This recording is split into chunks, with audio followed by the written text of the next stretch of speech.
Welcome to Bite at a Time Books, where we read you your favorite classics one bite at a time. My name is Bree Carlile, and I love to read and wanted to share my passion with listeners like you. If you want to know what's coming next and get updates from me, Bree, sign up for our newsletter at biteatatimebooks.com. Be sure to follow the show on your favorite podcast platform so you get all the new episodes. Or you can follow the show on YouTube, where we have playlists for all the stories. We're part of the Bite at a Time Books Productions Network. If you'd also like to hear what inspired your favorite classic author to write their novels, and what was going on in the world at the time, check out the Bite at a Time Books Behind the Story podcast, Tuesdays, wherever you listen to podcasts. Today we'll be continuing A Study in Scarlet by Arthur Conan Doyle. Chapter 7. Light in the Darkness. The intelligence with which Lestrade greeted us was so momentous and so unexpected that we were all three fairly dumbfounded. Gregson sprang out of his chair and upset the remainder of his whiskey and water. I stared in silence at Sherlock Holmes, whose lips were compressed and his brows drawn down over his eyes. "Strangerson, too," he muttered. "The plot thickens." "It was quite thick enough before," grumbled Lestrade, taking a chair. "I seem to have dropped into a sort of council of war." Are you sure of this piece of intelligence?" stammered Gregson. "I've just come from his room," said Lestrade. "I was the first to discover what had occurred." "We've been hearing Gregson's view of the matter," Holmes observed. "Would you mind letting us know what you've seen and done?" "I have no objection," Lestrade answered, seating himself. "I freely confess that I was of the opinion that Strangerson was concerned in the death of Drebber. This fresh development has shown me that I was completely mistaken. Full of the one idea, I set myself to find out what had become of the secretary. They had been seen together at Euston Station about 8:30 on the evening of the 3rd. At 2 in the morning, Drebber had been found in the Brixton Road. The question which confronted me was to find out how Strangerson had been employed between 8:30 and the time of the crime, and what had become of him afterwards. I telegraphed to Liverpool, giving a description of the man, and warned them to keep a watch upon the American boats. I then set to work calling upon all the hotels and lodging houses in the vicinity of Euston. You see, I argued that if Drebber and his companion had become separated, the natural course for the latter would be to put up somewhere in the vicinity for the night, and then to hang about the station again next morning. "They would be likely to agree on some meeting place beforehand," remarked Holmes. "So it proved. I spent the whole of yesterday evening in making inquiries entirely without avail. This morning I began very early, and at 8 o'clock I reached Halliday's private hotel in Little George Street. On my inquiry as to whether a Mr. Strangerson was living there, they at once answered me in the affirmative. 'No doubt you're the gentleman whom he was expecting,' they said. 'He's been waiting for a gentleman for 2 days.' 'Where is he now?' I asked. 'He's upstairs in bed. He wished to be called at 9. "'I will go up and see him at once,' I said. It seemed to me that my sudden appearance might shake his nerves and lead him to say something unguarded. The Boots volunteered to show me the room. It was on the 2nd floor, and there was a small corridor leading up to it. The Boots pointed out the door to me, and was about to go downstairs again, when I saw something that made me feel sickish in spite of my 20 years' experience. From under the door, there curled a little red ribbon of blood, which had meandered across the passage and formed a little pool along the skirting at the other side. I gave a cry, which brought the Boots back. He nearly fainted when he saw it. The door was locked on the inside, but we put our shoulders to it and knocked it in. The window of the room was open, and beside the window, all huddled up, lay the body of a man in his nightdress. He was quite dead, and had been for some time, for his limbs were rigid and cold. When we turned him over, the Boots recognized him at once as being the same gentleman who had engaged the room under the name of Joseph Strangerson. The cause of death was a deep stab in the left side, which must have penetrated the heart. And now comes the strangest part of the affair. What do you suppose was above the murdered man?" I felt a creeping of the flesh, and a presentiment of coming horror even before Sherlock Holmes answered. "The word Racha, written in letters of blood," he said. "That was it," said Lestrade in an awestruck voice. And we were all silent for a while. There was something so methodical and so incomprehensible about the deeds of this unknown assassin that it imparted a fresh ghastliness to his crimes. My nerves, which were steady enough on the field of battle, tingled as I thought of it. "The man was seen," continued Lestrade. "A milk boy, passing on his way to the dairy, happened to walk down the lane which leads from the mews at the back of the hotel. He noticed that a ladder, which usually lay there, was raised against one of the windows of the second floor, which was wide open. After passing, he looked back and saw a man descended the ladder. He came down so quietly and openly that the boy imagined him to be some carpenter or joiner at work in the hotel. He took no particular notice of him, beyond thinking in his own mind that it was early for him to be at work. He has an impression that the man was tall, had a reddish face, and was dressed in a long brownish coat. He must have stayed in the room some little time after the murder, for we found blood-stained water in the basin, where he had washed his hands, and marks on the sheets where he had deliberately wiped his knife." I glanced at Holmes on hearing the description of the murderer, which tallied so exactly with his own. There was, however, no trace of exultation or satisfaction upon his face. "Did you find nothing in the room which could furnish a clue to the murderer?" he asked. "Nothing. Strangerson had Drebber's purse in his pocket, but it seems that this was usual, as he did all his paying. There was 80-odd pounds in it, but nothing had been taken.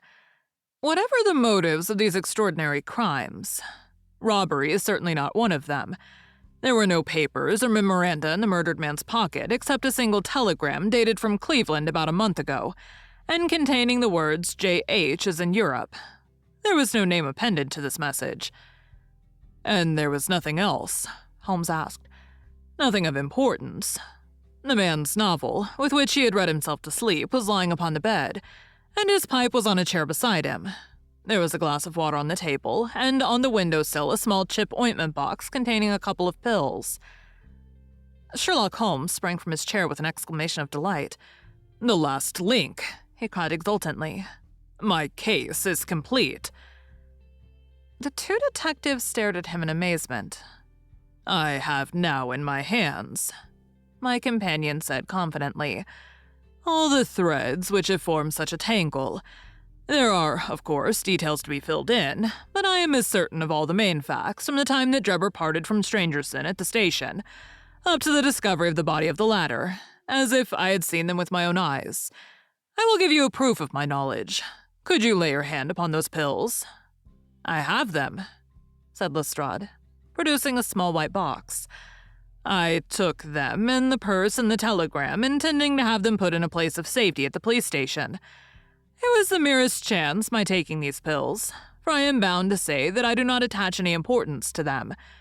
Give them here," said Holmes.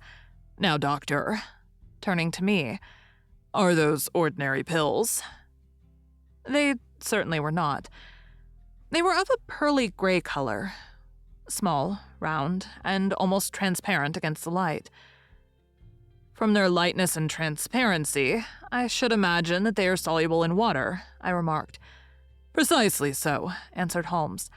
"Now would you mind going down and fetching that poor little devil of a terrier which has been bad so long and which the landlady wanted you to put out of its pain yesterday?" I went downstairs and carried the dog upstairs in my arms. Its labored breathing and glazing eye showed that it was not far from its end. Indeed, its snow-white muzzle proclaimed that it had already exceeded the usual term of canine existence. I placed it upon a cushion on the rug. "I will now cut one of these pills in two," said Holmes. And drawing the penknife, he suited the action to the word. "One half we return into the box for future purposes. The other half I will place in this wine glass, in which is a teaspoonful of water. You perceive that our friend, the doctor, is right, and that it readily dissolves." "This may be very interesting," said Lestrade in the injured tone of one who suspects that he is being laughed at. "I cannot see, however, what it has to do with the death of Mr. Joseph Strangerson. Patience, my friend, patience. You will find in time that it has everything to do with it. I shall now add a little milk to make the mixture palatable, and on presenting it to the dog, we find that he laps it up readily enough." As he spoke, he turned the contents of the wine glass into a saucer and placed it in front of the terrier, who speedily licked it dry.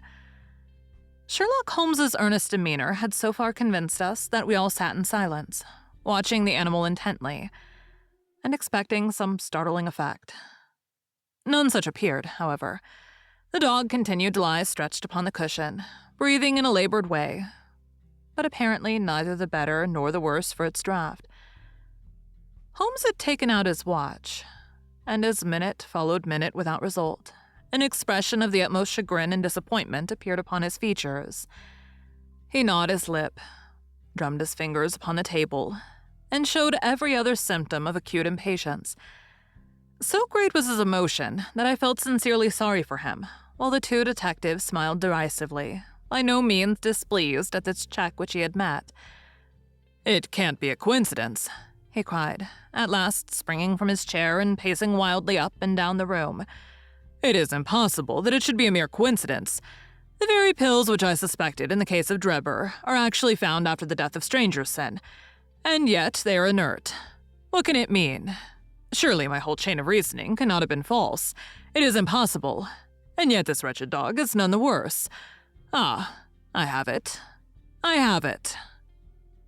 With a perfect shriek of delight, he rushed to the box, cut the other pill in two, dissolved it, added milk, and presented it to the terrier. The unfortunate creature's tongue seemed hardly to have been moistened in it before it gave a convulsive shiver in every limb, and lay as rigid and lifeless as if it had been struck by lightning. Sherlock Holmes drew a long breath and wiped the perspiration from his forehead. "I should have more faith," he said. "I ought to know by this time that when a fact appears to be opposed to a long train of deductions, it invariably proves to be capable of bearing some other interpretation. Of the two pills in that box, one was of the most deadly poison, and the other was entirely harmless. I ought to have known that before ever I saw the box at all." This last statement appeared to me to be so startling that I could hardly believe that he was in his sober senses. There was the dead dog, however, to prove that his conjecture had been correct. It seemed to me that the mists in my own mind were gradually clearing away, and I began to have a dim, vague perception of the truth. "All this seems strange to you," continued Holmes, "because you failed at the beginning of the inquiry to grasp the importance of the single real clue which was presented to you. I had the good fortune to seize upon that, and everything which has occurred since then has served to confirm my original supposition, and indeed was the logical sequence of it. Hence things which have perplexed you and made the case more obscure has served to enlighten me and to strengthen my conclusions. It is a mistake to confound strangeness with mystery. The most commonplace crime is often the most mysterious because it presents no new or special features from which deductions may be drawn. This murder would have been infinitely more difficult to unravel had the body of the victim been simply found lying in the roadway without any of those outre and sensational accompaniments which have rendered it remarkable. These strange details, far from making the case more difficult, have really had the effect of making it less so." Mr. Gregson, who had listened to this address with considerable impatience, could contain himself no longer. "Look here, Mr. Sherlock Holmes," he said. "We are all ready to acknowledge that you are a smart man and that you have your own methods of working. We want something more than mere theory and preaching now, though. It is a case of taking the man. I made my case out, and it seems I was wrong. Young Charpentier could not have been engaged in the second affair. Lestrade went after his man Strangerson, and it appears that he was wrong too. You've thrown out hints here and hints there and seem to know more than we do, but the time has come when we feel that we have the right to ask you straight, how much do you know of the business? Can you name the man who did it?" "I cannot help feeling that Gregson is right, sir," remarked Lestrade. "We have both been tried, and we have both failed. You've remarked more than once since I've been in the room that you had all the evidence which you require. Surely you will not withhold it any longer." "Any delay in arresting the assassin," I observed, "might give him time to perpetrate some fresh atrocity." Thus pressed by us all, Holmes showed signs of irresolution. He continued to walk up and down the room with his head sunk on his chest and his brows drawn down, as was his habit when lost in thought. "There will be no more murders," he said at last, stopping abruptly and facing us. You can put that consideration out of the question. You've asked me if I know the name of the assassin. I do. The mere knowing of his name is a small thing, however, compared with the power of laying our hands upon him. This I expect very shortly to do. I have good hopes of managing it through my own arrangements, but it is a thing which needs delicate handling, for we have a shrewd and desperate man to deal with who is supported, as I have had occasion to prove, by another who is as clever as himself. As long as this man has no idea that anyone can have a clue there's some chance of securing him. But if he had the slightest suspicion, he would change his name and vanish in an instant among the 4 million inhabitants of this great city. Without meaning to hurt either of your feelings, I'm bound to say that I consider these men to be more than a match for the official force, and that is why I've not asked your assistance. If I fail, I shall, of course, incur all the blame due to this omission, but that I am prepared for. At present, I'm ready to promise that the instant that I can communicate with you without endangering my own combinations, I shall do so. Gregson and Lestrade seemed to be far from satisfied by this assurance, or by the depreciating allusion to the detective police. The former had flushed up to the roots of his flaxen hair, while the other's beady eyes glistened with curiosity and resentment. Neither of them had time to speak, however, before there was a tap at the door, and the spokesman of the street Arabs, young Wiggins, introduced his insignificant and unsavory person. "Please, sir," he said, touching his forelock, "I have the cab downstairs." "Good boy," said Holmes blandly. "Why don't you introduce this pattern at Scotland Yard?" he continued, taking a pair of steel handcuffs from a drawer. "See how beautifully the spring works. They fasten in an instant. The old pattern is good enough," remarked Lestrade, "if we can only find the man to put them on." "Very good, very good," said Holmes, smiling. "The cabman may as well help me with my boxes. Just ask him to step up, Wiggins." I was surprised to find my companion speaking as though we were about to set out on a journey, since he had not said anything to me about it. There was a small portmanteau in the room, and this he pulled out and began to strap. He was busily engaged at it when the cabman entered the room. "Just give me a help with this buckle, cabman," he said, kneeling over his task and never turning his head. The fellow came forward with a somewhat sullen, defiant air, and put down his hands to assist. At that instant, there was a sharp click, the jangling of metal, and Sherlock Holmes sprang to his feet again. "Gentlemen," he cried with flashing eyes, "let me introduce you to Mr. Jefferson Hope, the murderer of Enoch Drebber and of Joseph Stangerson." The whole thing occurred in a moment, so quickly that I had no time to realize it. I have a vivid recollection of that instant, of Holmes's triumphant expression and the ring of his voice, of the cabman's dazed, savage face as he glared at the glittering handcuffs which had appeared as if by magic upon his wrists. For a second or two, we might have been a group of statues. Then, with an inarticulate roar of fury, the prisoner wrenched himself free from Holmes's grasp and hurled himself through the window. Woodwork and glass gave way before him. But before he quite got through, Gregson, Lestrade, and Holmes sprang upon him like so many staghounds. He was dragged back into the room, and then commenced a terrific conflict. So powerful and so fierce was he, that the four of us were shaken off again and again. He appeared to have the convulsive strength of a man in an epileptic fit. His face and hands were terribly mangled by his passage through the glass, but loss of blood had no effect in diminishing his resistance.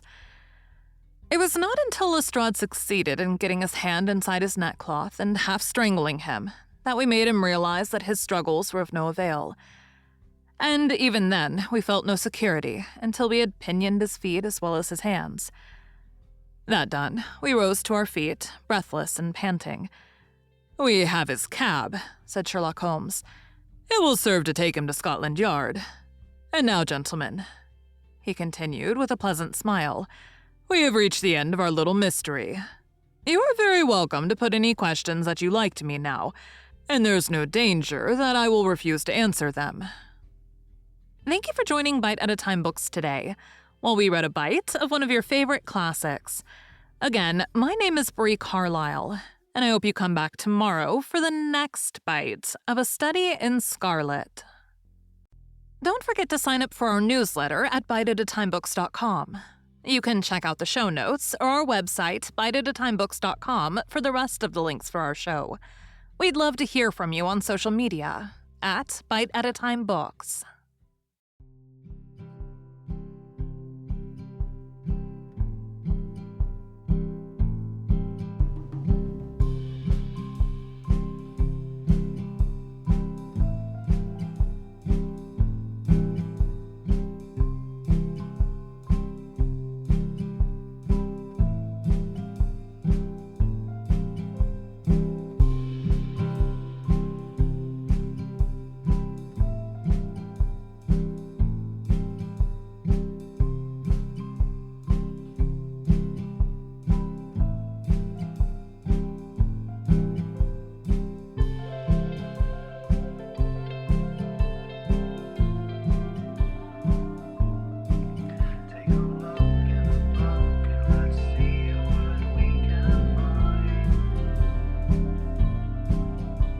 Chapter by chapter, one line at a time.